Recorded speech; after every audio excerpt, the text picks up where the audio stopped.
hikoman hikomamitakim wikulo Muhammadim ze dodode wa zehre baina Yerusalem. Tidak ditemukan satu ayat pun nubuatan tentang kedatangan Ahmad. Nah, itu tentang nabinya. Sekarang tentang kedatangan Jibrilnya. Tidak satu ayat pun yang mengatakan itu. Kalau kamu nanya seperti itu, sama seperti ketika kamu nanya ke Yahudi, adakah nubuat Nabi Yesus? Nggak ada kan? Ya, sama seperti itu. Jadi iman itu yang menunjukkan.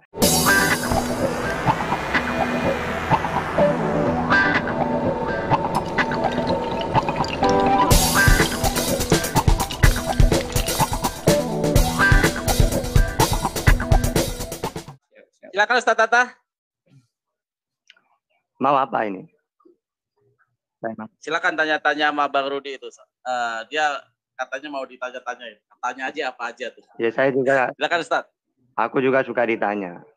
Oh, boleh. Bisa aku bertanya? Oke. Silakan. Oke, aku silakan. Bertanya kepada Ustaz Tata ya. Syukurlah Ustaz Tata mau ditanya ya.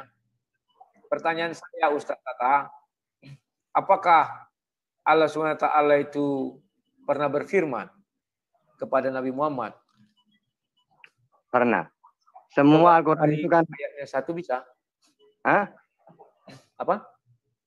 Ya, semua Al-Quran itu kan firman-Nya Allah yang diberikan kepada Nabi Muhammad. Berarti Allah langsung berfirman kepada Nabi Muhammad atau melalui wa ma min ghaibatin apa ya? Dengan 3 cara. Nah, atau pakai dalil saya ceritakan ya. Boleh ya, harus pakai dalil. Jadi Allah itu memberi firman kepada manusia yang diutus, ya. Kepada semua utusan ini tanpa terkecuali. Itu bukan langsung sendiri. Karena dalam Alkitab sendiri Allah tidak mau turun ke dunia. Jadi caranya memberi wahyu pasti melalui Jibril. Atau kalau bahasanya Waraqah itu namus. Namus itu kan pembawa berita dari Allah kepada manusia melalui namus ini. Makanya kalau dalam Al-Quran dengan 3 cara Allah memberi wahyu kepada Nabi. Semua para Nabi, bukan cuma Nabi Muhammad. Ya. Wa ma kana li basyarin ayyukallimahullah illa wahyan. Au mi wara'in hijab. Au yursila rasulan fauhiya ilai. Dengan 3 cara. Melalui Jibril atau ilham ya. Atau dengan mi wara'in hijab. Sebagaimana Musa mendengar suaranya Allah. Tapi kayu yang menyala itu bukan wujudnya Allah. Ya, tapi melalui itu. Nah, dengan 3 cara itu. Nah, kepada Nabi Muhammad yang umum melalui Jibril. Au yursila rasulan fauhiya ilai.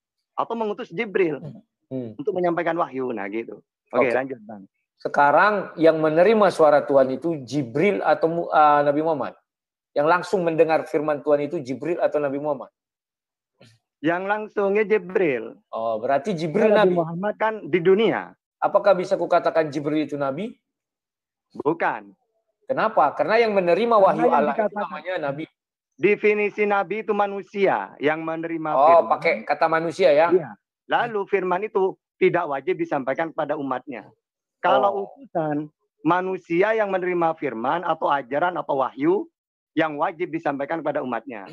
Nah, kalau Jibril itu utusan. Boleh. Utusan itu ada 2. Utusan dari Allah kepada manusia, Jibril. Utusan manusia kepada umatnya itu Rasul atau utusan seperti Musa, Yesus, Muhammad, begitu. Berarti fix ya, Nabi Muhammad tidak pernah menerima langsung dari Al-Quran, seluruh isi Al-Quran dari Allah langsung, tetapi melalui Jibril. Sama, seperti Yesus juga tidak menerima langsung. Kalau Yesus langsung. Oh, di mana? Coba, segala firman yang kau sampaikan kepadaku telah kusampaikan. Itu di mana? Ya, aku dan Bapa adalah satu. Apa yang kuucapkan seluruhnya berasal dari Bapa. Contohnya apa ini? Kau lihat itu di gambarku di layar kan? Apa namanya ini?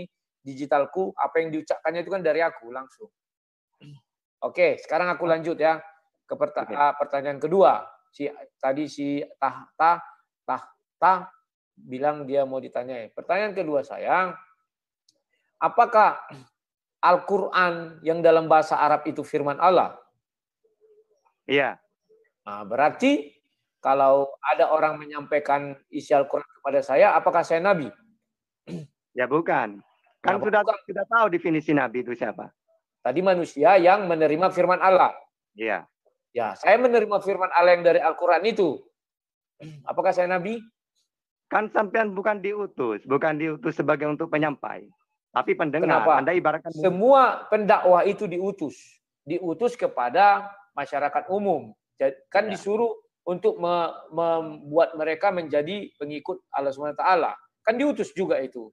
Pergi kau ke sana, kata lembaga dakwahnya, pergi dia, katakan ke Sumatera Utara. Pergi kau ke sana, pergi dia. Bagaimana kira-kira? Nah, definisinya kan sudah jelas. Kalau nabi itu dia menerima nabi ini ya. Sampean bukan utusan ya, bicara nabi. Kalau nabi itu seperti kalau di dalam Islam ya, Nabi Khidir menerima wahyu dari Allah, tapi tidak wajib disampaikan kepada siapapun. Itu nabi. Gitu. Ya, kalau pendakwah kan disampaikan kepada siapapun. Dia menerima wahyu dari Al-Quran. Firman Allah kamu bilang itu kan. Artinya dia tidak perlu mendengar suara Tuhan. Dia mendapat dari Al-Quran, terus dia menyampaikan kepada umat banyak. Artinya dia nabi juga atau gimana ya kira-kira? Oh tidak. Jadi? Karena definisinya sudah jelas. Bukan berarti kalau saya dilempar lagi kepada umatku melempar lagi, umatku juga nabi. Nggak ada seperti itu. Nah, berarti definisi Anda harus ditambahi. Apa kira-kira penambahannya? Gimana tambahannya? Tadi kamu bilang kan nabi itu definisinya orang yang menerima firman Tuhan, tetapi tidak langsung. Iya. Nah, sama dengan saya. Al-Quran kamu akui itu firman Tuhan isinya 100%. Saya terima, artinya saya nabi. Atau tambah lagi definisi lain, tambah, panjangkan, silakan. Nah ya makanya kalau utusan ya itu menerima firman yang wajib disampaikan. Coba kamu baca Yohanes 3:34. Tunggu, saya tidak. Nanti giliran kamu kepada saya. Kan saya bertanya kepada kamu dulu nih. Nah sekarang bagaimana itu? Saya itu kan kayak kata Al-Quran itu ya jawab. Ya oke saya jawab. Jadi kalau orang misalnya saya menyampaikan firman Al-Quran, ngajar-ngaji kepada murid saya. Ya saya bukan nabi atau utusan. Karena dikatakan utusan itu memang sudah apa? Sudah ada dari Allah sudah yang ditugaskan gitu loh. Misalnya kan ada 25 nabi. Tugas dari Allah kan ada. Bahwa manusia harus menyebarkan isi Al-Quran ini. Nah kan tapi yang menyebar itu tidak wajib, tidak bisa dikatakan utusan. Karena utusan itu Allah. Definisi utusan kamu bilang tadi apa? Orang yang menerima firman Tuhan. Oke. Dengar aja jawabannya. Lu dengar aja jawabannya. Siapa yang menerima? Yang Baginda, kamu diam aja. Kalau mau menantang nanti giliranmu ada. Sabar, geng. Nah, tertib betul. Ya. Nah, sekarang pertanyaan ketiga. Kamu sudah mengakui bahwa Nabi Muhammad tidak pernah menerima atau mendengar suara firman Tuhan itu langsung. Apa sebabnya? Sementara Musa mendengar suara Tuhan itu langsung. Kenapa ada dua perbedaan? Harusnya lebih mulia orang yang mendengar suara Tuhan langsung daripada orang yang daripadanya diterima kepada Jibril, Jibril kepada Nabi. Itu kan sudah tidak langsung. Ada range. Ada saya jawab. Silakan. Oke, Bang.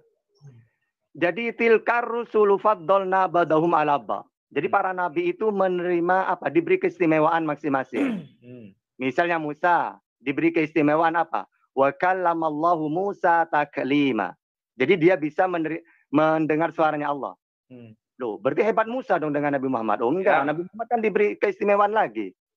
Nabi Muhammad bukan cuma mendengar, tapi apa? Subhanalladzi asra bi abdihi lailan minal masjidil haram ilal masjidil aqsa alladzi barakna. Bukan hanya melihat tapi bertemu. Kenapa kok Nabi Muhammad atau Nabi yang lain tidak mendengar suaranya Allah? Seperti Musa, cuma Musa kan? Atau bertemu. Karena manusia, baik itu utusan, itu di dunia. Allah tidak mau menempatkan diri di dunia. Sehingga Nabi Muhammad bertemu dan bicara langsung, itu Isra Mi'raj, ketika Mi'raj. Berarti lebih hebat Nabi Muhammad. Lah, Nabi Muhammad Mi'raj, bertemu dan bicara. Naik ke langit ke-7, ketemu Ibrahim. Setelah itu dari langit ke-7 bertemu dengan Allah di mana? Di Ars. Di Sidratul Muntaha itu ya. Setelah ya itu. Itu Sidratul Muntaha itu apakah itu Ars atau di tengah-tengah Ars? Enggak. Jadi aturannya itu setelah langit ke-7 Sidratul Muntaha. Nah, setelah itulah ya tidak bisa melewati siapapun kecuali Allah. Setelah Sidratul Muntaha itu baru Ars gitu. Ya, ya.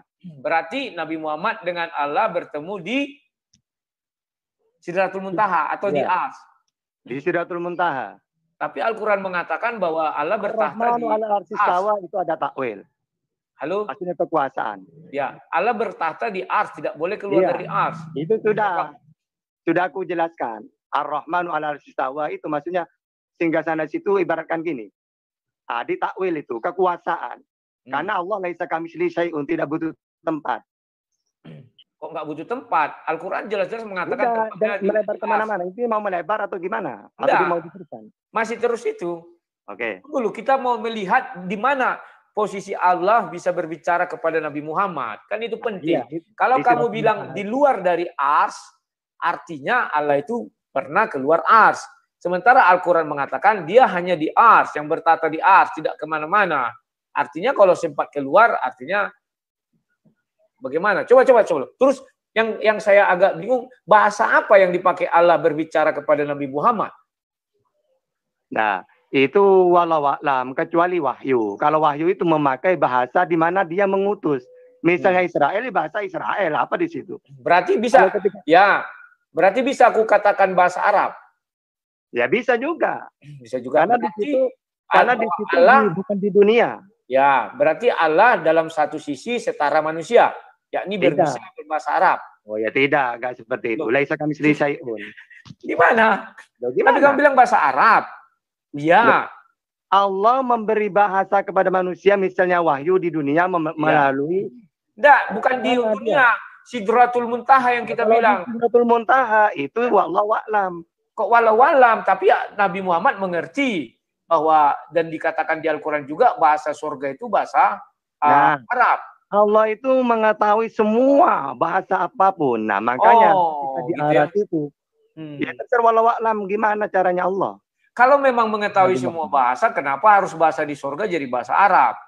Loh, Kira-kira apa itu? bahasa Arab ya. Maksudnya di surga. Nah, Ya, kita kan ini saya masih menggali nih ya, apakah betul Allah pernah berfirman kan demikian kepada Nabi Muhammad. Jadi bukan melebar, tapi kita ingin tahu sih bahwa Allah itu apakah memang ada setaranya dengan manusia, yakni dalam bahasa atau bagaimana, atau bunyi suara itu bagaimana, apakah melalui mulut atau tepuk tangan atau apa, kan bisa kita lihat. Oke, silakan. kalau kamu nanya ke orang Islam ya kenapa memakai bahasa Arab ya misalnya di surga. Ya, karena nanya ke Islam, kalau ke Israel pasti bahasa mereka. Enggak Kalau lah. ke Islam, Karena Al-Quran sudah digariskan bahasa di surga itu bukan bahasa Israel. Nah, iya. Di dalam Al-Quran sudah dijelaskan bahasa nanti di surga bukan bahasa Israel, bukan bahasa Yahudi. Sekalipun nabi-nabi 24 nabi top dari sana, hanya satu yang dari dataran Arab misalnya. Jadi menurutmu ya, Jibril bertemu Nabi Muhammad bahasa Arab. Nah, Allah SWT berfirman kepada Nabi Jibril, "Halo alam." Dan ya kan, tidak tahu kita. Dan Nabi Muhammad naik Isra' bertemu dengan Allah SWT mengenai sholat. Itu pun juga halo alam. Nah, sekarang Nabi Muhammad bertemu Musa. Kira-kira bahasa apa? Apakah halo alam juga? Ataukah dia manusia sama manusia? Nabi Musa bicara bahasa Yahudi, Nabi Muhammad bahasa Arab, atau gimana? Coba jelaskan. Ya, ketika Allah bersama Musa tentu memakai bahasa yang dipaham oleh Musa. Ya. Ketika bicara dengan Nabi Muhammad, karena dia manusia, Musa juga manusia, memakai bicara yang dipaham oleh Nabi Muhammad gitu. Ya, terus Nabi Muhammad bertemu Musa bahasa apa? Al-Walam. Apanya? Halo? Nabi Muhammad bertemu Nabi Muhammad. Musa. Bahasa apa yang digunakan? Al-Walam atau ada bahasa Arab atau Yahudi? Bahasa yang dipahami. Ya apa? Gitu. Karena para nabi itu kan maksum ya, siddiq, amanah, tabligh, fatona. Ya. Ya bahasa Itu apa? saja yang mereka Jelaskan paham. dong. Gampang. Bahasa Nah, apa? Kalau tidak dijelaskan ya. Kalau pakai dalil tentu saja orang Islam itu karena tidak ada, coba ya kita lihat hadisnya. Cuma bicara kan dan memakai bahasa ini kan tidak ada ke situ kan? Ya, Ada berarti kan bisa kita beritahu bahasanya bahasa apa. Yang satu bahasa Yahudi, yang satu bahasa Arab. Makanya kalau kita hadis tidak itu, tahu, bilang aja halo alam. Atau itu hadis goib yang nggak ada yang tahu. Ya, Gimana? Ya makanya di hadis itu kan cuma menjelaskan bertemu Musa, Abraham, Ya. dan mereka berdua memakai bahasa ini. Tidak ada gitu kan? Kan menarik itu. Ada pembicaraan mengenai sholat 50, Iya. dinego jadi Berarti 5. kalau tidak ada penjelasan seperti itu pakai bahasa apa? Ya sudah. Umat Islam gimana jawabannya? Nggak tahu aku. Halo walab. Nah iya. Oke. Terus. Oke. Ya. Sekarang ketika kamu katakan ini gantian. Saya baru selesai salat di gantian. Tadi kan Anda tanya Satata terus gantian lah. Gak apa-apa kan dua orang ini, Satata dengan Alwan dengan sang debaters gitu kan. Satata gantian. Jadi gini itu tadi ini sebenarnya gini Rudi, Anda itu bertanya kepada kita, kepada Satata juga sesuatu yang sebenarnya itu kita bisa dalam Islam itu katakan gaib. Wa ma'utita minal ilma illa qalila, kata Allah. Tidak kamu diberikan ilmu itu kecuali sedikit. Sedikit tentang apa? Tentang hal gaib itu. La ya'lamul ghaiba illallah. Tidak ada yang tahu hal gaib itu kecuali Allah. Anda itu seperti ingin memaksa otak Anda gitu. Memaksa otak Anda untuk memikirkan sampai ke sana. Saya tidak ada salahnya dong. Kan sudah saya bilang halem atau hadis gaib. Kan masalahnya begitu. Sudah Ustaz Tahta itu sudah mungkin lebih dari 5 kali bilang wallahu alam, tapi pertanyaannya Anda tanya terus. Itu kan mengenai bahasa Allah sama Nabi Muhammad. Bahasa Nabi Muhammad kepada Nabi Musa apa? Kan itu dia nggak jawab. Iya, oke. Baik, saya nanya deh. Saya nanya. Sebentar, Kang. Jangan. Saya itu orangnya ya. Kalau debat dengan Kristen, mereka persilakan apa saja bertanya. Tapi ingat, pertanyaan itu saya kembalikan. Ya, sekarang, gitu, ya. Jadi Ustaz Tahta itu sama kayak sang debater. Dia siap ditanya apa saja. Ya, bagus. Makanya aku bilang. Nah, pertanyaan saya yang keempat. Ya.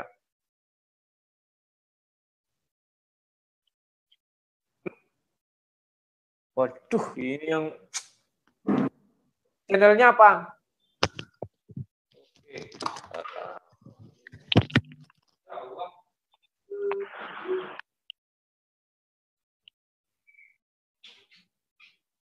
Iya. Oh. Iya. Iya.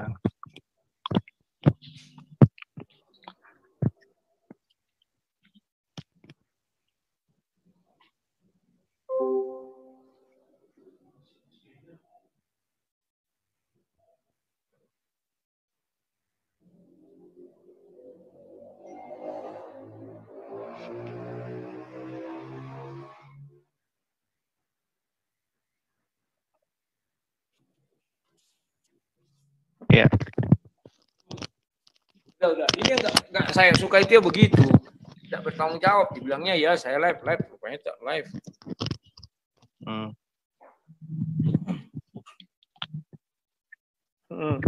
Ya terima kasih ya. Karena saya kan pakai 2 laptop. 1 laptop, 1 PC. Tunggu dulu data yang laptop baru ya. Dan ada donaturnya. Ya silakan. Sekarang saya mau bertanya ya. Silakan siapa saja yang menjawab. Karena kalian yang membuka ruang untuk saya bertanya. Artinya Nabi Muhammad bertemu dengan Jibril. Karena dari hadis diceritakan bahwa setelah dari gua itu Nabi Muhammad bertemu Khadijah. Dan Khadijah lah membawa dia kepada Naufal. Dan mereka mengatakan bahwa Nabi Muhammad bertemu dengan Jibril. Baik Khadijah maupun Naufal belum pernah bertemu Jibril. Bagaimana orang kafir bisa mengatakan mereka itu adalah Jibril? Coba jelaskan. Oke, jadi gini ya. Di Arab itu tidak ada istilah nubuat nabi gitu. Yang ada itu memang Alkitab. Maka dalam Al-Quran dijelaskan, mereka mengenal sifat-sifat Nabi Muhammad, melebihi mengenal kepada anaknya. Makanya, kalau saya baca sejarah atau hadis dalam Islam, Siti Khadijah itu menikah dengan Rasulullah, Nabi Muhammad. Ada 15 tahun mungkin. Ya, atau 10 tahun sebelum menikah, dia tahu bahwa Nabi Muhammad itu seorang nabi. Sama seperti pendeta Bahiro. Waktu Nabi umur belasan tahun, dia tahu ini seorang nabi. Nah, makanya ketika Siti Khadijah menunggu, ini suamiku ini kan Rasul, sesuai Alkitab. Nah, akhirnya, puncaknya, ketika Nabi Muhammad itu keluar dari Gua Hira. Nabi Muhammad kan ketakutan sebagai manusia karena didatangi Jibril. Tapi Siti Khadijah malah tersenyum. Oh, inilah seorang nabi beneran, udah. Ini puncaknya. Akhirnya untuk membuktikan dirinya benar. Oke. Terima kasih. Dibawa. Berarti kamu bilang tidak ada nubuatan. Berarti Al-Maidah 116, kalau nggak salah saya yang dimana dikatakan, waduh suaranya double.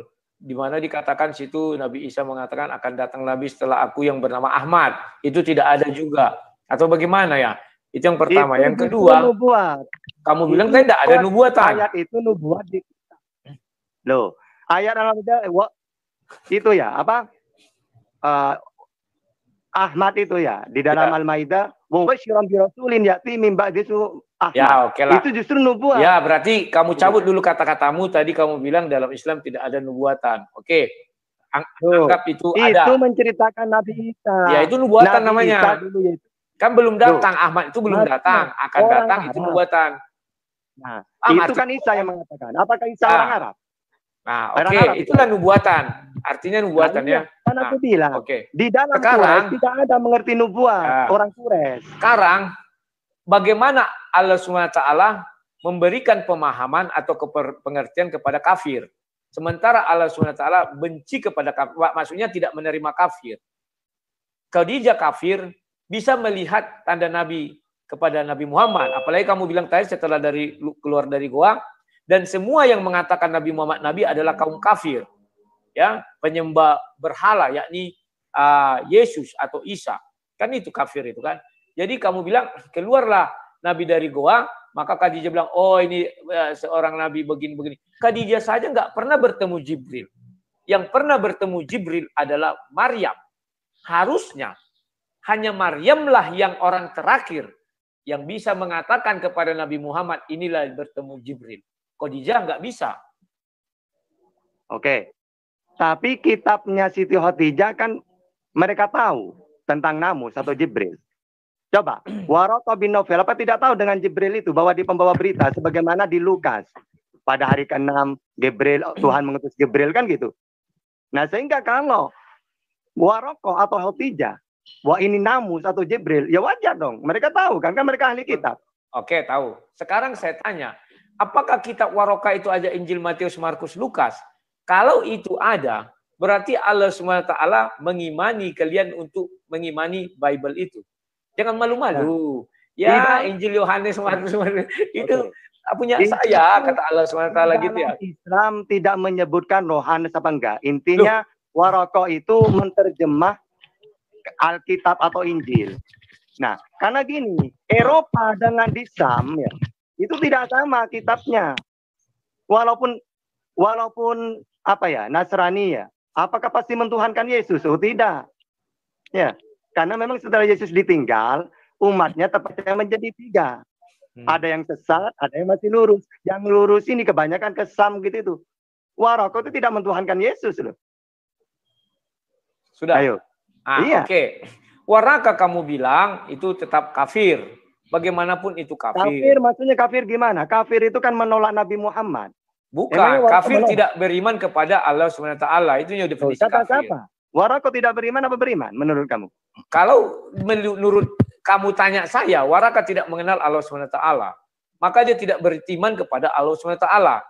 Dia seorang Nasrani. Nasrani artinya sekte daripada Yahudi. Apakah Nasrani itu harus mentuhankan Yesus? Loh, gimana sih? Kamu bilang tadi kitab sucinya Yohanes ini. Artinya itu mengimani Yesus sebagai Tuhan. Saya tidak bilang Waraqah itu kitabnya Markus, Lukas, enggak. Loh, Yohanes tadi kamu sebutkan. Oke, kamu menyangkal sekarang. Nanti bisa rekamannya diulang. Oke, sekarang saya bilang. Waraqah, apakah dia seorang nabi? Sehingga bisa mengatakan kepada Khadijah itu Jibril. Yang kedua, Khadijah, apakah pernah bertemu Jibril sehingga Khadijah bisa mengatakan itu malaikat Jibril? Sebab malaikat Jibril tidak sembarangan bertemu manusia. Al-Quran menjelaskan. Suaranya double-double. Al-Quran menjelaskan Jibril hanya datang kepada Nabi dan kepada Maryam. Tidak pernah Jibril menampakkan diri kepada Khadijah. Nggak ada ayatnya. Silakan. Oke. Memang Siti Khadijah tidak pernah ya bertemu Jibril gitu. Tapi kan tahu tentang ahli kitab. Ada yang namanya Jibril diutus oleh Allah untuk memberi kabar gembira. Makanya kata Waraqah namus itu membawa berita. Jadi wajar dong kalau seperti Waraqah mengatakan itu namus. Karena memang para nabi yang lain juga didatangi seperti itu. Gitu. Sekarang aku tanya. Jelas kan, nyambung kan? Oh, itu kan dicocok-cocokkan aja. Faktanya nih, ya kan? Waraqah tidak memahami kitab suci dari Kejadian sampai Wahyu itu. Karena kitab suci itu sudah ada sebelum tahun 610. Paham ya? Dari kanon.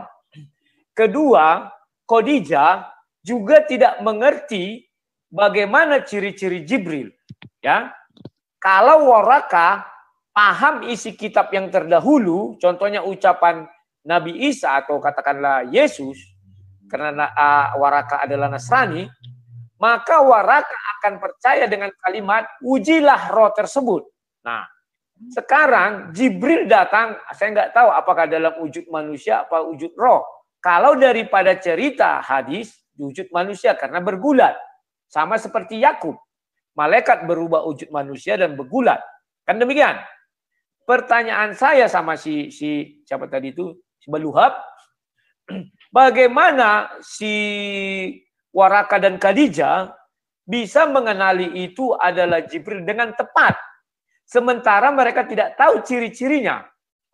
Kalau Al-Quran mengatakan mereka mengenal seperti anak sendiri, itu kan orang-orang Yahudi lama, bukan orang-orang Arab atau orang-orang Yahudi yang ada di Arab. Silakan. Oke. Sekarang gini. Sebentar, Satata. Kamu sebentar, nanya Satata, apa sebentar. saja, berarti kamu Satata. harus menerima jawaban saya. Kan sudah dari awal aku ceritakan bahwa Siti Khadijah dan Waraqah itu tahu tentang nubuat, tentang siapa itu Jibril dari kitab mereka. Sehingga kalau kamu nanya, saya sesuai apa yang ada di dalam Islam gitu loh. Ya, oke. Saya terima. Saya nggak pernah melawan. Berarti Ya, kamu sebentar. ada Sang nubuat. debater, Rudi.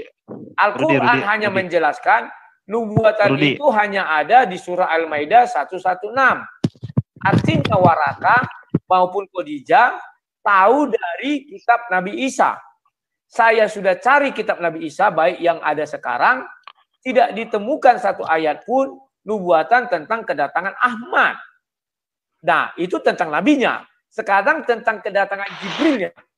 Tidak satu ayat pun yang mengatakan itu. Kalau kamu nanya seperti itu, sama seperti ketika kamu nanya ke Yahudi, adakah nubuat Nabi Yesus? Nggak ada kan? Ya, sama seperti itu. Jadi iman itu yang menunjukkan. Kamu, apakah ada Nabi Muhammad di Alkitab? Saya nanya ke kamu, apakah ada? Ya, Nabi Muhammad di Alkitab, jujur, tidak ada. Ya. Tidak ada Nabi Muhammad di dalam Alkitab. Di dalam perjanjian lama ada nggak? Di mana? Coba sebutkan kepada saya. Nah iya, kamu nanya seperti itu sama seperti saya nanya ke kamu. Ya, di mana? Di mana biar kita lihat? Di mana? Saya nggak ada. Di mana? Coba perjanjian lama di mana ada Nabi Muhammad? Ya tidak ada. Sama seperti kamu nanya ke orang Israel, ada nggak seorang utusan Yesus? Iya, kamu bilang kan ada. Ya di mana? Coba lah, biar ku jelaskan. Saya bilang sekarang tidak ada. Oh, tidak ada, puji Tuhan. Berarti kau mengakui. Tapi kalau kamu pakai hadis ada. Kalau saya pakai hadis. Silakan, di mana? Silakan, di mana? Apanya itu? Tentang apa? Tentang Nabi Muhammad? Ya, di dalam Bible. Al-hadisus sani an Atha ibnu Yasar an Ka'bil Akbar qala allamani abi Taurata illa sifra wahidan kana yahtimuhu wa yudhiluhu sundu. Falamma mata abi fatatuhu ya mauliduhu bi Makkah wa hijratuhu bil Madinah wa sultanuhu bi Syam yakusu saru ala wasati. Nah, itu ya. Itu Atha ibnu Yasar orang ahli kitab ngaji kepada bapaknya. Lalu ada sebagian Taurat dirobek, ditaruh dalam peti. Falamma mata abi fatatuhu. Kemudian ketika ayah saya meninggal, maka saya penasaran apa dalam Taurat yang dirobek itu. Ternyata dia baca apa? Dibuka peti, diambil lembaran, dibaca. Mauliduhu bi Makkah, wa hijratuhu bil Madinah, wa sultanuhu bi Syam. Akan ada seorang nabi lahir di Mekah, hijrah ke Madinah, wa sultanuhu bi Syam, kekuasaannya meluas ke Syam. Itu buktinya ada. Ya itu di kitab apa? Begini, Ustaz Tata sebentar. Rudi, karena kita kan bertiga, kasih ikut saya lah, gitu. Gini Rudi, tadi menarik gini. Anda kan bawa-bawa sampai ke Waroko, sampai ke Bible. Saya tanya dulu lah Anda. Bible Anda itu dikanonisasi kayak gimana sih? Kayak gimana? Loh, Bible Anda itu dikanonisasi kayak mana? Kalau kamu tanya saya adalah orang percaya. Saya tidak melihat tapi percaya. Itulah orang beriman. Kalau saya katakan begini cara kanonnya, berarti saya hadir di dalam kanonisasi itu. Saya nggak tahu. Intinya saya tidak menemukan kitab suci itu seperti itu. Sebentar. Tapi kalau kamu tanya bagaimana mengkanonnya, saya jawab berarti saya pembohong. Ya itu aneh sekali. Anda tidak tahu kitab suci Anda bagaimana dia bisa jadi kitab suci. Itu hal yang fatal untuk seorang apologet Kristen. Itu tidak fatal. Jadi saya ulang lagi pertanyaannya. Saya beriman kepada isinya Alkitab itu. Saya tidak hadir ketika itu di kanon. Perhatikan kalimat saya. Kalau kamu tanya bagaimana Injil itu di kanon, saya tidak hadir di situ. Jadi kalau saya ucapkan saya tidak hadir di situ, berarti saya pembohong. Ya jadi gini Rudi. Ini aneh. Kamu itu ketika bahas sejarah Islam, sejarah Quran, kamu kritis. Padahal kamu nggak ada di sana. Giliran saya balik tanya tentang kanonisasi kitab kamu bilang saya tidak tahu. Itu ada tertulis di hadis. Bedakan. Kalau kami, kitab suci kami hanya Bible itu. Di luar Bible, itu semua asumsi. Kalau kalian kan tidak. Al-Quran dan hadis. Al-hadis. Itu ada di hadis, maka saya ambil yang di hadis. Bedakan. Saya tidak menggunakan sejarah, saya menggunakan hadis. Ini coba Sitaha sebentar Alwan. Sitaha sebentar dulu, sebentar nanti Ustaz Tata sebentar. Gini, Kidung Agung ada itu, ya. Gini, Rudi. Ini ketika Anda bicara hadis itu sumber primer atau sumber sekunder saya tanya? Kalau menurut orang Muslim, hadis itu sama primernya dengan Al-Quran. Tidak bisa kita bilang, wah ini sekunder, ini tidak. Karena itu kan Tuhan juga berbicara kepada Nabi. Nabi menyampaikan kepada umatnya. Contoh, sholat tidak ada di dalam Al-Quran, tapi di dalam hadis ada. Itu langsung Allah berbicara di langit. Ya, yang dibilang tadi, muntaha itu ya, disitulah berbicara langsung. Jadi ada sama. Ya, disinilah Anda harus diberi fahamkan dulu tentang Quran. Jadi saya kasih ringkasnya gampangnya gini aja. Hadis itu kan banyak versi, ya, banyak dan itu harus tervalidasi dengan Quran. Itu dulu yang bisa Anda tahu.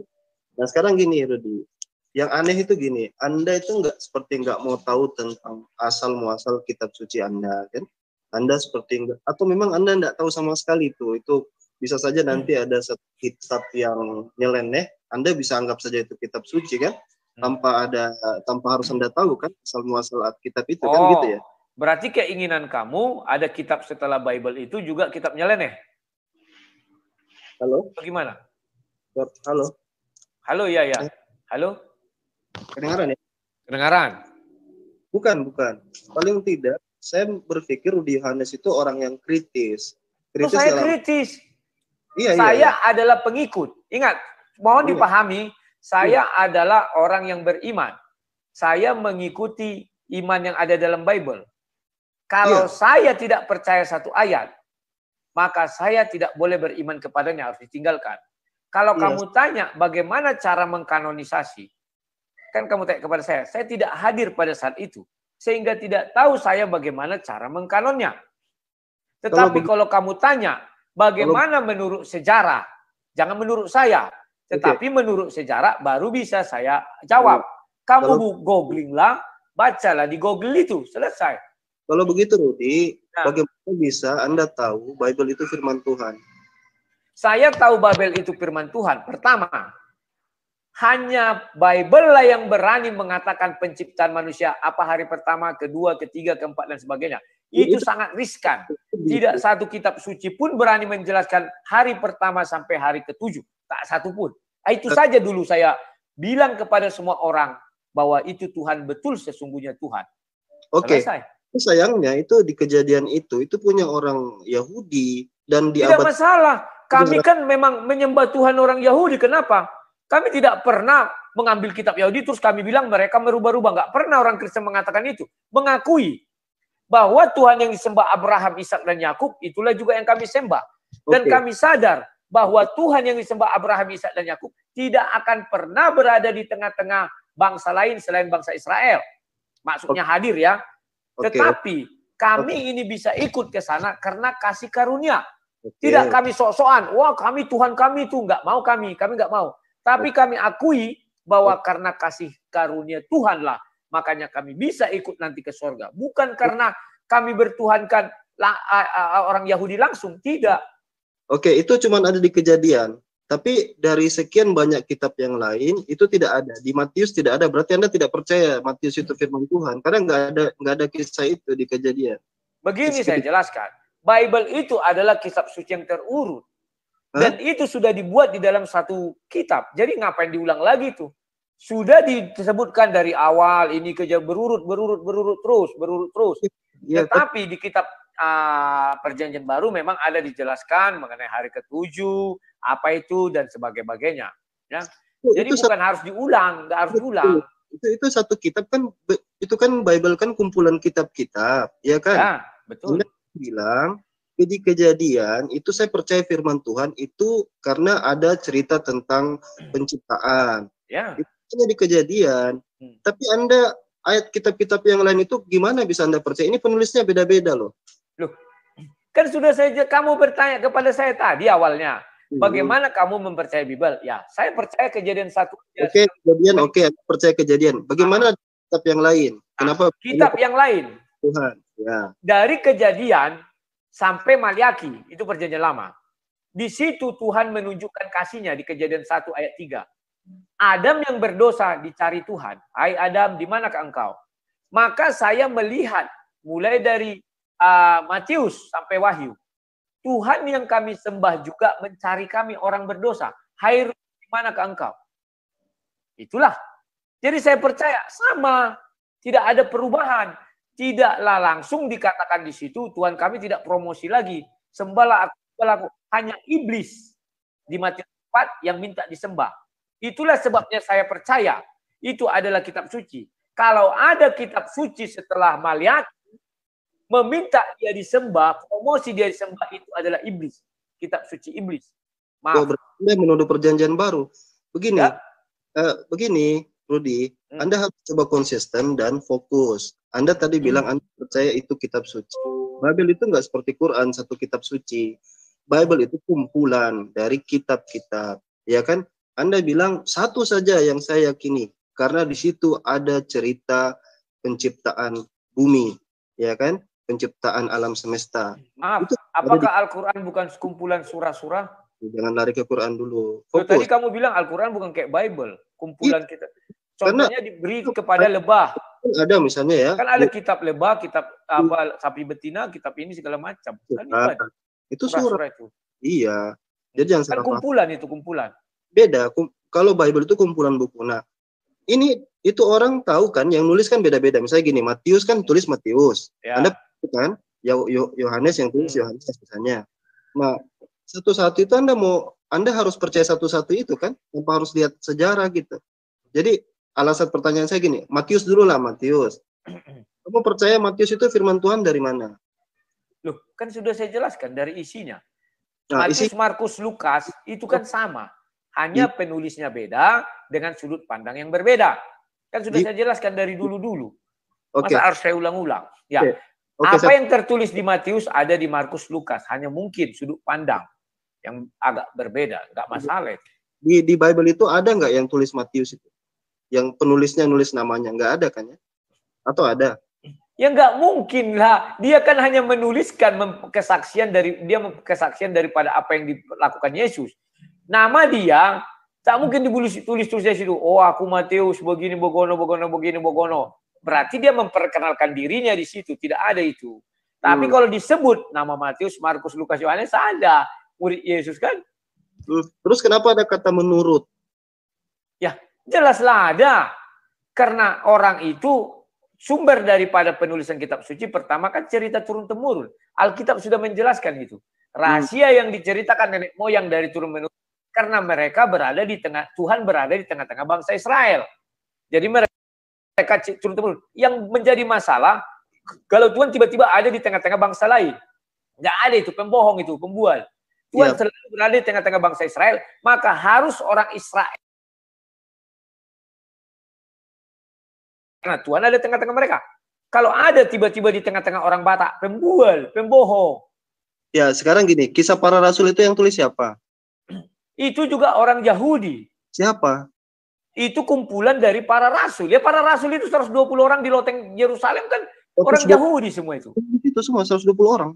Ya iyalah, kenapa susah?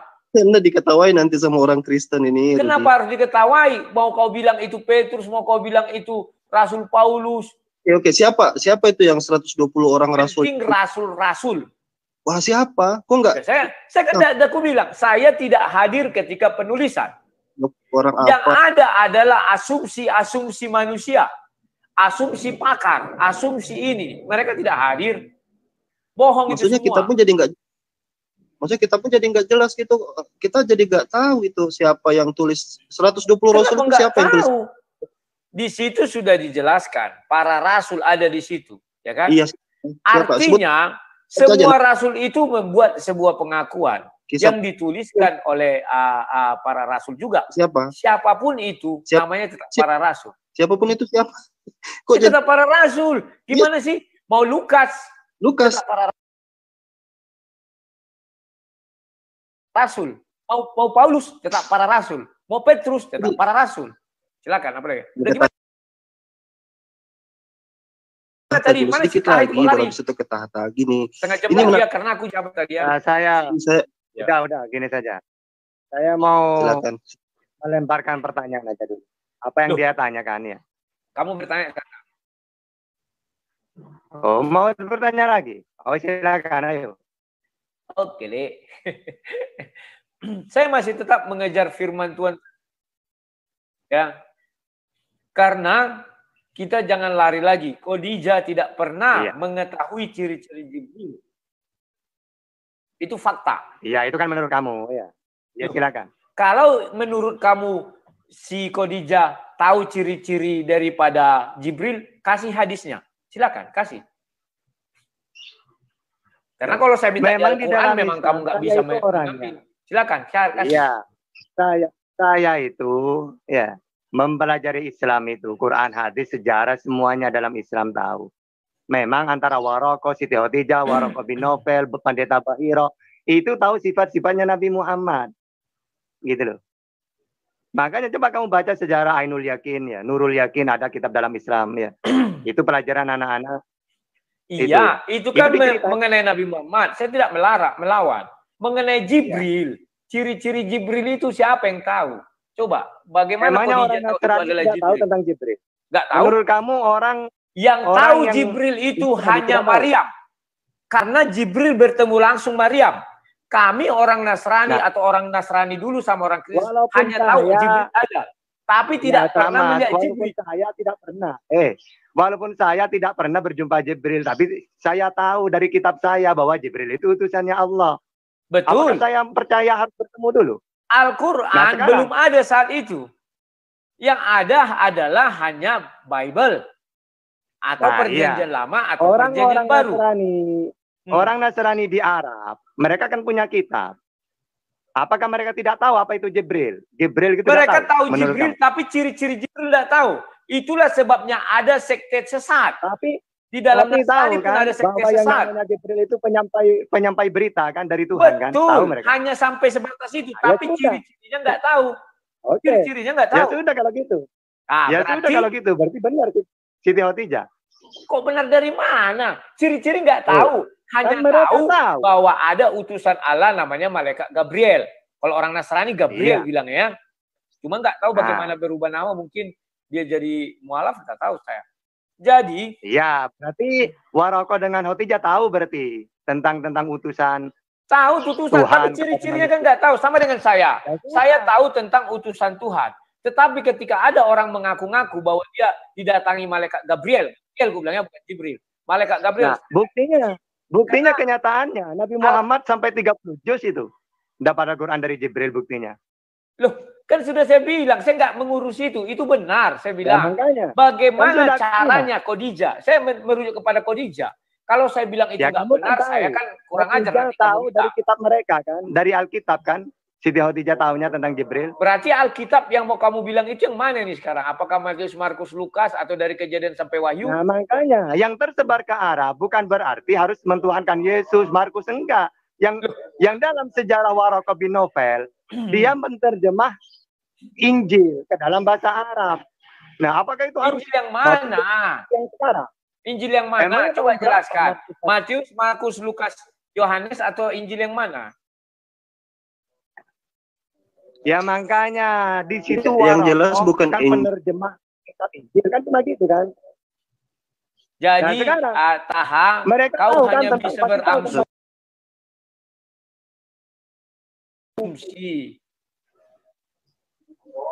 tentang Bible.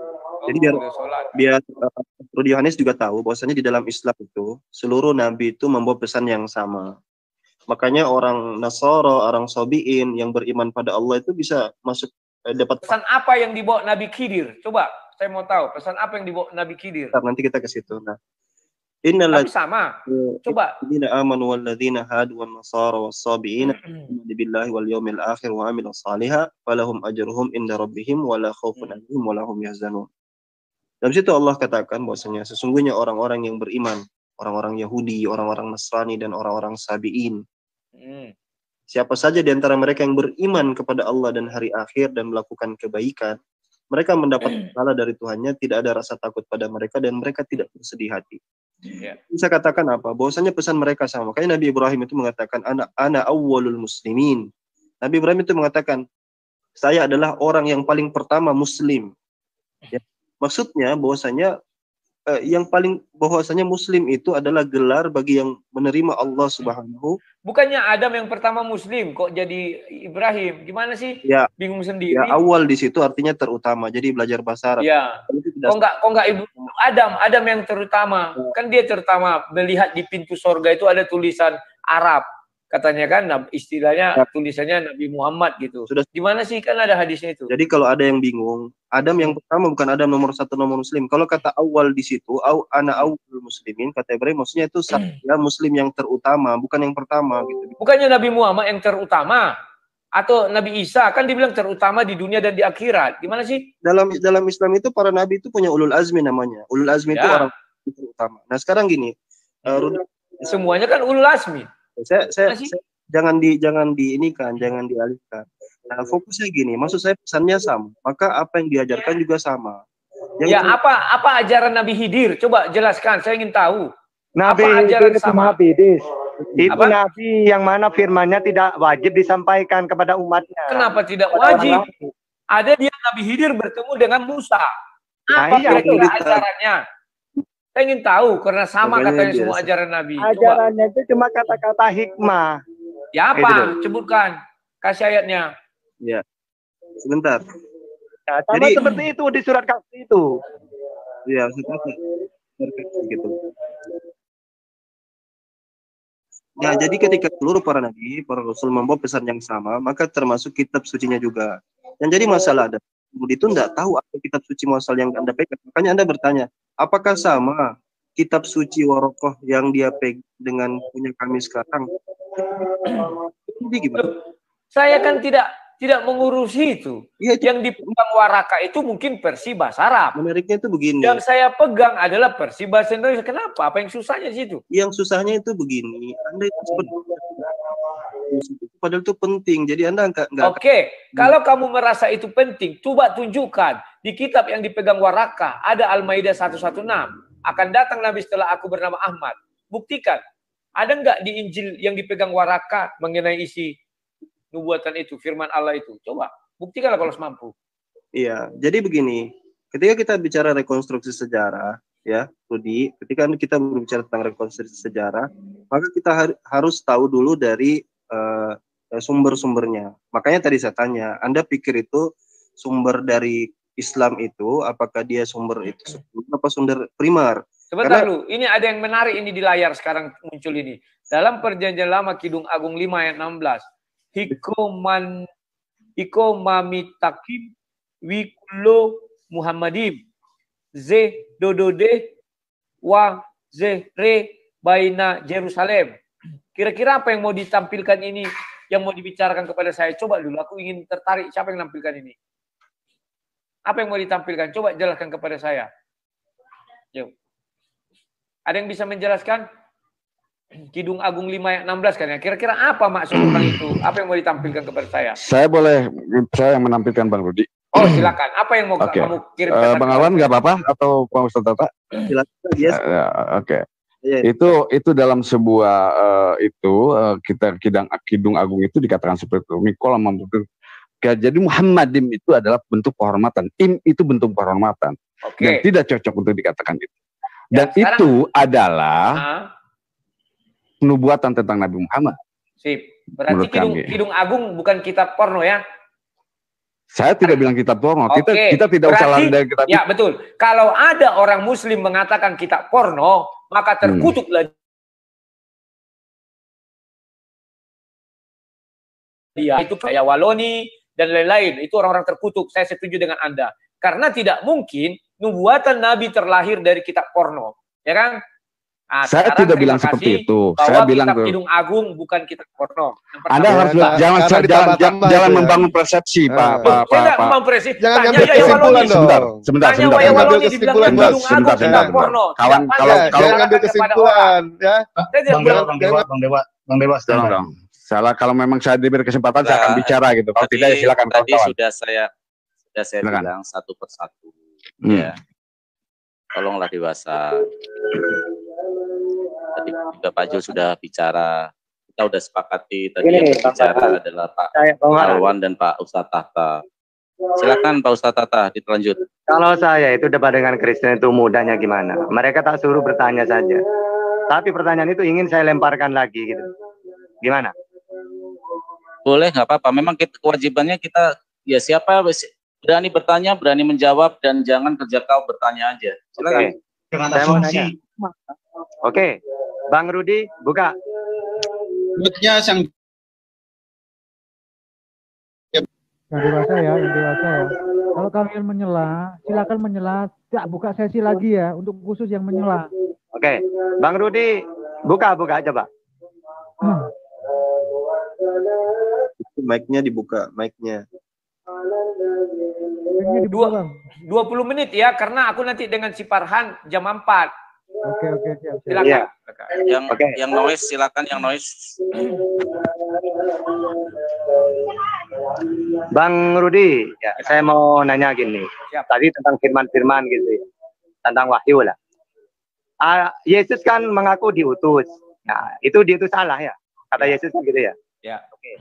Sekarang di dalam Yohanes 3:34, barang siapa yang diutus Allah, maka dia penyampai firman Allah. Berarti Yesus memang penyampai ya? Ya. Nah, ketika firman itu diterima muridnya, lalu oleh orang-orang sampai sekarang ke gereja misalnya, disampaikan, apakah mereka juga utusan atau nabi?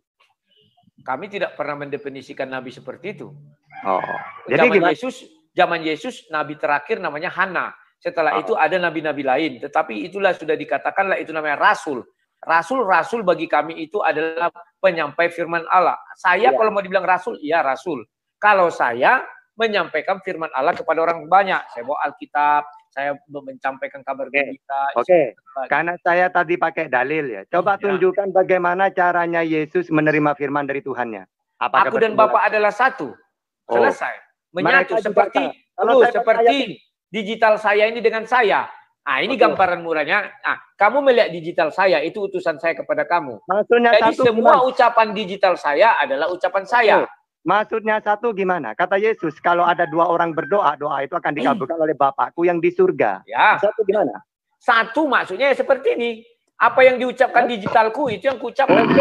Sekarang saya menemukan ayat gini. Aku dan Bapak satu. Ya. Mereka juga 10 ayat 30. Aku di dalam mereka, Bapak di dalam aku. Apakah mereka juga satu? Nah, itu untuk penyebaran Injil. Betul. Di dalam lidah mereka ditaruh firman Tuhan. Oke. Karena Yesus adalah firman Tuhan. Yesus kan mau naik ke surga ini ceritanya. Mau mati, dikuburkan, sesudah itu naik ke surga. Yesusnya ya. Nanti kalian bilang, wah dengan si Zulkifli kau bilang Yesus tidak mati. Saya bilang Tuhan yang tidak mati.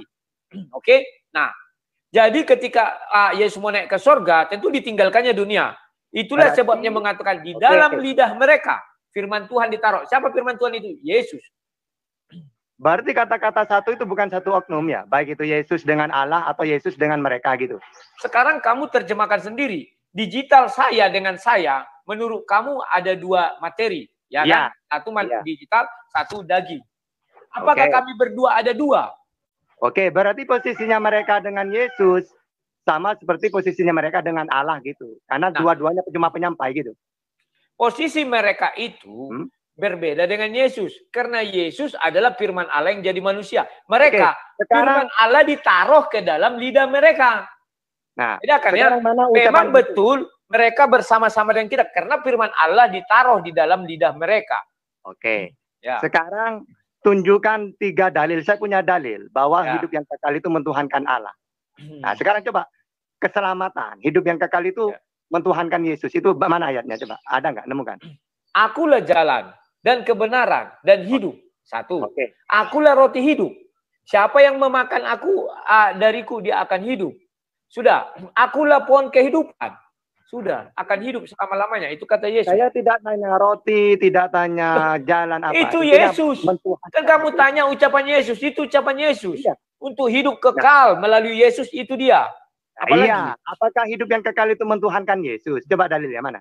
Saya sudah katakan, Yesus pun mengatakan, ya kan, bahwa kamu nanti meminta tidak lagi dalam nama Bapa, berarti tidak dalam ada. namaku. Berarti hidup yang kekal mentuhankan manusia Yesus itu tidak ada dalilnya. Bukan mentuhankan manusia Yesus, ini kekeliruan. Tapi kami mentuhankan firman Allah yang diam bersama-sama dengan Allah. Yohanes 1 ayat 1. Yohanes 1 ayat 1. Yesus sekarang sudah bersama-sama dengan Allah. Yesaya 55 ayat 11. Firman kembali kepadaku tidak pernah sia-sia. Apa yang kuperintahkan. Kan diperintahkan firman itu. Itulah Yesus firman yang diperintahkan. Jangan panjang-panjang. Gini. Sekarang mana dalilnya bahwa hidup yang kekal itu mentuhankan firman yang jadi manusia? Silakan. Yohanes 1 ayat 1 sudah. Apalagi? Gimana? Firman bersama-sama dengan Allah, maka firman adalah Allah. Manusia hidup yang kekal. Saya ingin tahu dalil yang jelas. Manusia bisa sampai ke surga hanya melalui firman Allah. Akulah jalan dan kebenaran dan hidup. Kasih ganti kata aku dengan Yesus. Yesus itu kan aku. Yesus sama dengan firman Tuhan. Yohanes 1 ayat 1. Firman Tuhanlah jalan dan kebenaran dan hidup. Tidak ada yang sampai kepada Bapa kalau tidak melalui firman Tuhan. Berarti tidak sampai kepada Allah tanpa melalui Yesus. Karena Yesus utusan Allah. Gitu. Sama seperti orang Israel tidak akan tahu tentang Elohim tanpa melalui Musa gitu ya maksudnya. Firman Tuhan, bukan Musanya, tapi firman yang disampaikan Musa. Iya. Beda. Apa Yesus? Bedakan orang melalui Musa dengan melalui firman Tuhan. Yesus kan firman Tuhan. Ya, berarti pengikutnya mentuhankan Tuhan yang dikenalkan oleh utusan tersebut gitu ya. Itu tidak lagi seperti yang kamu pikirkan. Tetapi Yesus itulah Tuhan itu sendiri yang turun ke dunia. Yang turun ke dunia menjadi manusia. Firman Allah itu sudah menjadi manusia. Kita diberi nama Yesus. Berarti hidup yang kekal itu mentuhankan Tuhannya Yesus apa Yesusnya? Pakai dalil. Ikut firman Tuhan. Firman Tuhan itu. Tidak disebutkan lagi mentuhankan Tuhannya Yesus. Tidak ada. Menuhankan Yesus firman Tuhan. Karena firman Tuhan sudah bersama-sama dengan Tuhan. Yohanes 1 ayat 1. Sama seperti sama seperti Musa. Sebentar. Musa mengatakan Tuhan pada firman Tuhan. Karena tidak diketahuinya Tuhannya di mana. Hanya suara sama dengan kau. Kamu bilang Rudi suara saya. Misalnya saya gini kan. Rudi. Itu Anda terlalu ribet. Ribet. Apakah kamu mengenal suara saya sama dengan mengenal saya? Saya izinin kamu dengan dalilnya. Coba ini dalil. Sudah Yohanes 1 ayat 1. Apa susahnya? Kamu aja nggak bisa menerjemahkan. Makanya kamu contoh perumpamaan. Kamu saya injilin pakai dalil yang jelas. Yohanes 17:3 dengan Yohanes 5:24. 17:3 jelas mengatakan satu-satunya Tuhan Yesus. Karena Yesus masih di bumi. Sebelum Yesus naik ke surga, Yesus mengatakan, kamu akan meminta dalam namaku. Selesai. Hidup yang setelah Yesus di pewahyu, akulah Alfa dan Omega. Wahyu 1 ayat 8, ayat 17. Yesus mengatakan, akulah Alfa. Ketika Yohanes 17 ayat 3, Yesus masih di bumi. Saya mempunyai dalil 3 itu mentuhankan Allah hidup yang kekal itu, bukan mentuhankan Yesus. Betul, Yesus kan di bumi. Konteksnya Yesus di bumi. Oh, berarti setelah Yesus di sorga, Yesus terakhir mengatakan sebelum berangkat ke sorga, terakhir. Ya. Kamu akan meminta dalam namaku. Selesai. Iya. Akulah jalan kebenaran dan hidup. Tidak ada yang masuk surga kalau enggak aku memutuskan. Oke, dengarkan. Berarti iman Kristen itu ibaratkan seperti Dewa Wisnu menjelma jadi Krishna gitu. Enggak.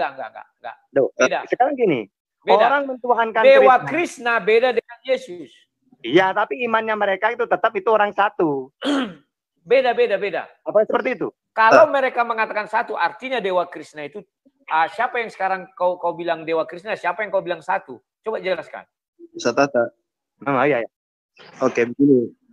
Ustaz Bang ini kan tegang sedikit, sebentar lagi dia ada coba direlaksan dulu kepalanya biar apa jangan tegang itu. Iya. Ada darah tinggi juga. Paling muda dengan orang Kristen paling muda. Ada darah tinggi. Darah rendah ada. Darah rendah, oke. Gini. Jadi kalau pakai dalil tidak ada ya mentuhankan Yesus ya, yang ada mentuhankan Allah hidup yang kekal. Kenapa enggak ada? 3 dalil saya punya ini. Yohanes 13 ayat 13. Hidup yang kekal mentuhankan Yohanes 13 ayat 13. Katamu aku Tuhan dan Guru, betul. Yohanes 20 ayat 28. Si Thomas mengatakan Theos. Ya, selesai. Wahyu 1 ayat 8, ayat 17. Akulah Alfa dan Omega. Selesai. Apalagi? Ini penyakit. Oh. Iya, saya ingin tahu hidup yang kekal, coba. Hidup yang kekal mentuhankan Yesus, ada nggak? Adalah. Bagaimana? Coba? Sebentar ku bilang sama kau ya Tata ya. Ini rahasia besar. Tidak bisa kau mentuhankan Tuhannya orang Yahudi, kau masuk surga. Nggak ada cerita itu. Nggak ada. Karena bagi orang Yahudi, Tuhannya itu agamanya Yahudi. Ini saya tidak suka. Kalau debat dengan saya harus pakai dalil. Kan dalilnya ada. Mana hidup yang kekal itu mentuhankan Yesus? Silakan. Dengar dulu. Dalilnya dari perjanjian lama. Akulah Allah Abraham, Ishak, Yakub. Tidak ada akulah Allah Abraham. Dengan Yahudi itu nanti. Penipu. Tidak mau Tuhan mengatakan akulah Allah Abraham, Allah Ismail. Tak ada itu. Penipu. Nah, itu. Allah Abraham, Ishak dan Yakub. Ini hampir mendekati jam 4. Saya punya 3 dalil. Istirahat untuk sama Mas Farhan tadi ya. Ya. Hampir jam 4 loh ini Mas. Ya betul. Nah, kita kalau lagi diskusi ini nggak tahu waktu, asik ya. Ya betul. Ya kalau ini kita akhiri atau bagaimana? Kita akhiri dulu ya.